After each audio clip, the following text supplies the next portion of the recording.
దేశీయ stock market సూచీలు నష్టాల్లో ముగిశాయి. వరుస నష్టాల తర్వాత నిన్న లాభాలు చవిచూసిన సూచీలు నేడు మరోసారి నష్టాల బాట పట్టాయి. అంతర్జాతీయ మార్కెట్ల నుంచి బలహీన సంకేతాలతో మన మార్కెట్ సూచీలు కూడా నష్టాలు చవిచూశాయి. అమెరికా అప్పులపై ఆందోళన, బాండ్ yields పెరగడం వంటి కారణాలు ఇతర మార్కెట్లపై ప్రభావం చూపాయి. ఇంట్రాడేలో సెన్సెక్స్ దాదాపు 1100 పాయింట్ల మేర నష్టపోగా నిఫ్టీ 24,500 పాయింట్ల దిగువకు చేరింది. ఆఖరిలో కొనుగోళ్ల మద్దతుతో సూచీలు కోలుకోవడం ఊరటనిచ్చే అంశం. సెన్సెక్స్ ఉదయం 81,323.05 పాయింట్ల వద్ద నష్టాల్లో ప్రారంభమైంది. రోజంతా నష్టాల్లో కదలాడిన సూచీ ఇంట్రాడేలో 80,489.92 వద్ద కనిష్టాన్ని తాకింది.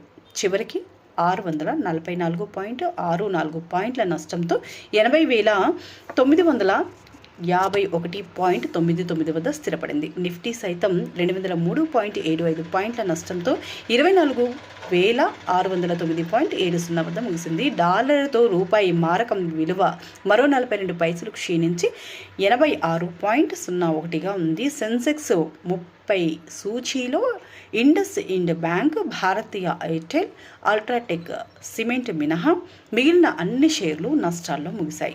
Mahindra and Mahindra, Bajaj Finserv, tech Mahindra, power grid corporation, ITC షేర్లు ప్రధానంగా నష్టపోయాయి. అంతర్జాతీయ మార్కెట్లో బ్రెంట్ క్రూడ్ బ్యారెల్ ధర $63.99 వద్ద ట్రేడ్ అవుతుండగా బంగారం ఔన్స్ $3,305 వద్ద కొనసాగుతుంది.